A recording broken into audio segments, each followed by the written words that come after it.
बिहारी है क्या, ये 3 शब्द दिल को चीर सकते हैं। कुछ साल पहले मैं मुंबई स्टेशन पर था, तभी एक 16 साल का लड़का आया और बड़ी मासूमियत से बोला, भैया पटना जाने वाली ट्रेन कहाँ मिलेगी। उसकी आंखों में घर जाने की चाह थी और दुनिया उसके नाम पर सवाल उठा रही थी। उसकी बोली में एक अपनापन था जिससे लगा कि वो बिहार से है। मैंने मुस्कुराकर रास्ता बता दिया।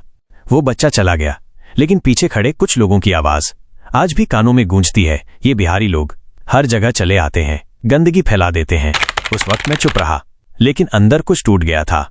एक सवाल मन में बार बार उठ रहा था, आखिर बिहारी शब्द के साथ इतनी नफरत क्यों जुड़ गई है। आज मैं उसी मुद्दे पर बात करना चाहता हूं। ये देखिए रेडिट का एक कमेंट। एक बच्चा कहता है, जब आपकी पहचान ही गाली बन जाए तो कौन चाहेगा उससे पहचाना जाना। दूसरे बच्चे का कमेंट पढ़िए। पूरी 7 साल की पढ़ाई के दौरान उसने अपनी बिहारी पहचान छुपा कर रखी ताकि उसे तानों और हंसी का सामना न करना पड़े। ये सिर्फ कुछ घटनाएं नहीं हैं, ये एक सोच बन चुकी है। बिहारी माने गंदा, गरीब, गवार और अनपढ़। क्या सिर्फ इसलिए कि हम गांवों से आते हैं, मेहनत करते हैं, या इसलिए कि हमारी जुबान अलग है। बिहारी होना अब एक पहचान नहीं, एक ताना बन गया है। जब कोई कहता है बिहारी है क्या, तो वो सवाल नहीं, एक जजमेंट होता है। पर आज मैं कहना चाहता हूं, अगर बिहारी होना गाली है तो चलिए हम पूरी दुनिया को दिखा देते हैं कि इस गाली के पीछे कितनी ताकत, मेहनत और आत्मसम्मान छुपा है। हम बिहारी हैं और हमें इस पर गर्व है। मेरा नाम है मुन्ना खरवार और आज मैं आपसे खुलकर बात करना चाहता हूं। Why is there so much hate against Biharis? And can we end it together?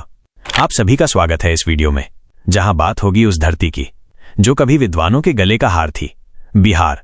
आज भले ही लोग बिहारी शब्द को मजाक बना देते हों, लेकिन क्या आपको पता है 2300 साल पहले यही धरती पूरे विश्व की चेतना का केंद्र थी। तब बिहार की तस्वीर कुछ और थी। एक ऐसा राज्य जिसका नाम सुनकर दुनिया की सबसे बड़ी सभ्यताएं हैरान रह जाती थीं। पाटलिपुत्र यानी आज का पटना दुनिया के सबसे वाइब्रेंट शहरों में गिना जाता था। ग्रीक ट्रैवलर मेगास्थनीज ने लिखा था कि इस शहर के चारों तरफ लकड़ी का एक विशाल किला था जिसमें 570 टावर और 64 गेट्स थे। सड़कें इतनी सुंदर और योजनाबद्ध थीं कि आज भी मॉडर्न सिटीज को इंस्पायर कर सकती हैं। उस वक्त यूरोप और पर्शिया के बड़े बड़े शहर पाटलिपुत्र के आगे फीके लगते थे। चंद्रगुप्त मौर्य ने अफगानिस्तान से लेकर बंगाल तक एक ऐसा साम्राज्य खड़ा किया जिससे आज के भारत की नींव रखी गई। बोधगया में सिद्धार्थ को ज्ञान मिला और वो बुद्ध बन गए, जिनके विचार आज भी दुनिया को रोशनी देते हैं। सम्राट अशोक ने शांति और इंसानियत का पैगाम न सिर्फ भारत में बल्कि अफगानिस्तान से लेकर श्रीलंका, थाईलैंड, चीन, जापान और ग्रीस तक फैलाया। फिर आई नालंदा यूनिवर्सिटी, 5वीं सदी में बनी दुनिया की पहली रेजिडेंशियल यूनिवर्सिटी, जहां एक साथ 10,000 छात्र और 2000 से ज्यादा शिक्षक रहते थे। चीन, कोरिया, पर्शिया, सेंट्रल एशिया, दुनिया भर से लोग यहां पढ़ने आते थे। यहाँ की लाइब्रेरी धर्मगंज इतनी विशाल थी कि जब विदेशी आक्रांताओं ने इसे जलाया तो किताबें महीनों तक जलती रहीं। और फिर नाम आता है आर्यभट्ट का, जिसने शून्य का कॉन्सेप्ट दिया और पाई की वैल्यू खोजी, जिसकी देन है आज का गणित, विज्ञान और टेक्नोलॉजी। क्या आपको पता है सिखों के 10वें गुरु गोविंद सिंह जी का जन्म भी पटना में हुआ था।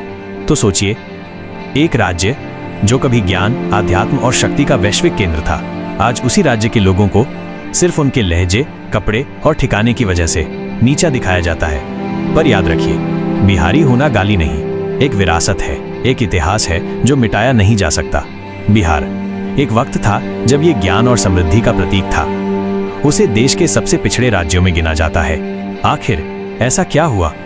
भारत की कुल आबादी में बिहार का हिस्सा 9.1% है, लेकिन देश की जीडीपी में इसका योगदान सिर्फ 2.83%। 2022-23 में बिहार का per capita net state domestic product था मात्र 53,578 रुपए, जो पूरे भारत में सबसे कम था। बिहार की अर्थव्यवस्था आज भी खेती किसानी पर टिकी है, जहां राज्य की आधी से ज्यादा आबादी काम करती है, लेकिन ये सेक्टर बिहार की कमाई में सिर्फ 20% योगदान देता है। मतलब लाखों लोग दिन रात मेहनत तो कर रहे हैं, मगर वो मेहनत बिहार को आगे नहीं ले जा पा रही है। इंडस्ट्री और सर्विस सेक्टर्स बिहार में अब भी जड़ें नहीं जमा पाए हैं। इंफ्रास्ट्रक्चर की कमी एक बड़ी दीवार है। सड़कें टूटी हैं, बिजली हर जगह नहीं पहुंचती, और यही कारण है कि यहाँ इंडस्ट्रीज नहीं आना चाहती और रोजगार पैदा नहीं हो पा रहे। वर्ल्ड बैंक के ease of doing business index में बिहार 26वें स्थान पर है। अब आप खुद सोचिए, जहां बिजनेस करना इतना कठिन हो, वहां रोजगार कैसे पैदा होंगे? बिहार की सबसे गहरी तकलीफ सिर्फ गरीबी नहीं, बल्कि वो मल्टी डायमेंशनल पॉवर्टी है जो इंसान की हेल्थ, एजुकेशन और जिंदगी को निगल रही है। ये कहानी सिर्फ आंकड़ों की नहीं है, ये कहानी है उन करोड़ों बिहारी लोगों की जो आज भी हर रोज संघर्ष कर रहे हैं। बिहार की हालत सिर्फ आर्थिक नहीं, सामाजिक भी बेहद चिंताजनक है। 34% आबादी मल्टी डायमेंशनल पॉवर्टी से जूझ रही है। 40% लड़कियों की शादी 18 साल से पहले कर दी जाती है। ये सिर्फ आंकड़े नहीं है, ये वो बचपन है जो किताबों की जगह चूल्हा चौका संभालने लगते हैं। और सबसे दुखद, 15 से 49 साल की 38.5% महिलाएं कभी स्कूल ही नहीं जा पाई। हेल्थ के मामले में भी तस्वीर डरावनी है। 6 महीने से 5 साल तक के 69.4% बच्चे एनीमिक हैं, यानी कमजोर हैं। अब आप सोचिए, ऐसे हालात में कोई बच्चा कैसे भविष्य बनाएगा? और जब घर में भूख हो, इलाज ना हो और सपने दम तोड़ रहे हो, तो लोग क्या करेंगे? वो अपना घर छोड़ देंगे। हर साल लाखों बिहारी अपने गांव, अपनी मिट्टी छोड़कर दूसरे राज्यों की ओर निकल पड़ते हैं, सिर्फ एक बेहतर जिंदगी की तलाश में। बिहार के 50% घरों से कोई न कोई व्यक्ति माइग्रेट करता है। हर दूसरा घर किसी अपने के जाने का गवाह बनता है। माइग्रेशन अब बिहार के लिए एक विकल्प नहीं, एक जरूरत बन गया है। कोई रिक्शा चलाता है, कोई कंस्ट्रक्शन साइट पर मजदूरी करता है, कोई सिक्योरिटी गार्ड बनता है। दिक्कत ये है कि ये लोग अपनी मर्जी से नहीं, मजबूरी से माइग्रेट करते हैं। और जब मजबूरी होती है तो वो कम से कम मजदूरी पर भी काम करने को तैयार हो जाते हैं। यही वजह है कि जहाँ ये लोग जाते हैं वहाँ एक वर्ग उन्हें बोझ समझने लगता है। लेकिन कोई नहीं सोचता कि जिस मिट्टी ने चंद्रगुप्त और आर्यभट्ट को जन्म दिया, आज उसी मिट्टी का इंसान दूसरे शहर में सिर्फ एक रिक्शा वाला समझा जाता है। मुंबई की एक कंस्ट्रक्शन साइट पर एक लोकल मजदूर दिन के 700 रुपए लेता है, लेकिन वहीं एक बिहारी मजदूर 500 रुपए में काम करने को तैयार हो जाता है, क्योंकि उसे पेट भरना है। वो बार्गेनिंग नहीं करता, सर्वाइवल करता है। अब बताइए, कॉन्ट्रैक्टर किसे चुनेगा? लेकिन इस सस्ते मजदूर के पीछे लोकल लोगों का गुस्सा छुपा होता है। उन्हें लगता है ये बाहर वाले हमारी रोजी रोटी छीन रहे हैं, और यही गुस्सा धीरे धीरे नफरत में बदल जाता है।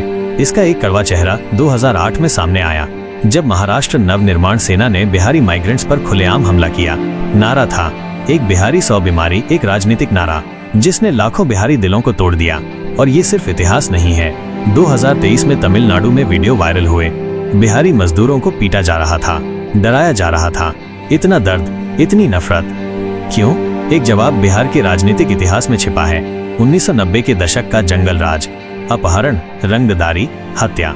नीतीश कुमार के आने के बाद हालात सुधरे, लेकिन शिक्षा, रोजगार और स्वास्थ्य वहीं के वहीं रह। लोग आवाज क्यों नहीं उठाते? क्योंकि आज भी बिहार की राजनीति जाति के नाम पर चलती है। विकास वहां सेकेंडरी है। जब वोट पिछड़ी, अगड़ी, दलित, यादव के नाम पर पड़ते हैं, तो स्कूल, अस्पताल और फैक्ट्री पीछे छूट जाते हैं। एक और बड़ी वजह है, जब तमिलनाडु केंद्र सरकार को टैक्स में 1 रुपया देता है तो उसे बदले में सिर्फ 29 पैसा मिलता है।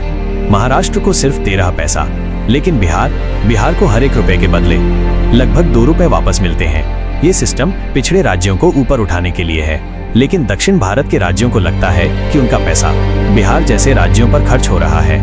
और जब ये बातें जनता के बीच नैरेटिव बनती हैं, तो बिहारी माइग्रेंट्स के प्रति नफरत बढ़ जाती है। कुछ समस्याएं बिहार के अंदर भी हैं, जैसे दहेज प्रथा। IAS अफसर के लिए 1 से 2 करोड़ ये शादी के रेट कार्ड हैं। दूसरा मुद्दा है सिविक सेंस की कमी। सार्वजनिक जगहों पर गंदगी, थूकना, पान, गुटखा, ये आदतें अशिक्षा और जागरूकता की कमी का नतीजा है।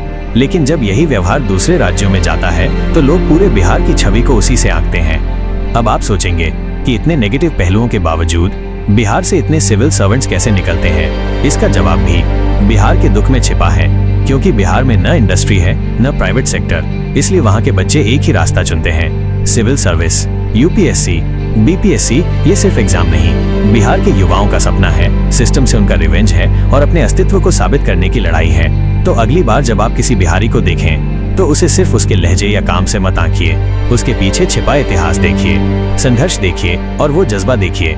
बिहार सिर्फ संघर्ष की कहानी नहीं है, ये धरती प्रतिभा की खान है। यही बिहार है जिसने भारत को पहला राष्ट्रपति दिया, डॉक्टर राजेंद्र प्रसाद। यहीं से निकले जयप्रकाश नारायण, जिन्होंने इमरजेंसी में लोकतंत्र बचाया। आनंद कुमार, सुपर 30 के फाउंडर, जिन्होंने गरीब बच्चों को IIT तक पहुंचाया। मैथिली ठाकुर, जिनकी आवाज बिहार के लोक गीतों को दुनिया में पहुंचा रही है। और पंकज त्रिपाठी, मनोज बाजपेयी जैसे कलाकार, जिनकी जड़ें बिहार से हैं। बिहार के बच्चे आज भी UPSC, IIT, JEE, नीट जैसे एग्जाम में टॉप रैंक लाते हैं। मतलब साफ है, दिमाग है, जज्बा है, मेहनत है, बस दिशा और संसाधनों की कमी है। अब सवाल है, सॉल्यूशन क्या है? सबसे बड़ा गेम चेंजर होगा एजुकेशन। सरकार को स्कूलों में इन्वेस्ट करना होगा, बच्चों को सिविक सेंस और सामाजिक मूल्य सिखाने होंगे। बिहार को इंडस्ट्री लानी होगी, IT हब्स, मैन्युफैक्चरिंग यूनिट्स। जब बच्चा अपने गांव में जॉब पाएगा तो माइग्रेट नहीं करेगा। और सबसे जरूरी, बिहार को राजनीति में सुधार चाहिए, जाति नहीं, विकास को वोट मिलना चाहिए। बिहार की कहानी रुकी हुई है, अब इसे फिर से लिखने का वक्त है। लेकिन बदलाव लाएगा कौन? क्या सिर्फ सरकार? नहीं, ये बदलाव बिहार के लोगों को खुद लाना होगा। जाति से ऊपर उठकर विकास को वोट देना होगा और हमें अपनी सोच भी बदलनी होगी। मेनस्ट्रीम मीडिया और फिल्मों में बिहारी को जोकर बनाना अब बंद होना चाहिए। हर बिहारी को चाहिए कि अपनी संस्कृति पर गर्व करे, लेकिन साथ ही जहां भी जाए एक अच्छा नागरिक बनकर रहे, साफ सफाई का ध्यान रखे और अपने व्यवहार से दिखाए कि बिहार सिर्फ मेहनती नहीं, सभ्य भी है। एक बिहारी सब पर भारी, ये सिर्फ नारा नहीं, एक जिम्मेदारी है। और जो लोग बिहारी नहीं हैं, आपसे भी उम्मीद है, जब कोई बिहारी शब्द को गाली की तरह इस्तेमाल करे तो उसे प्यार से समझाइए कि ये गलत है। किसी को उसके जन्म स्थान से नहीं, उसके व्यवहार और इंसानियत से आंकना चाहिए।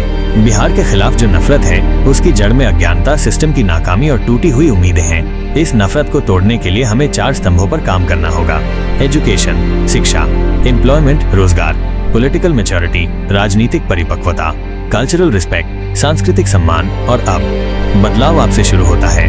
अगर आपके मन में कोई स्टीरियोटाइप है, आज ही उसे तोड़िए।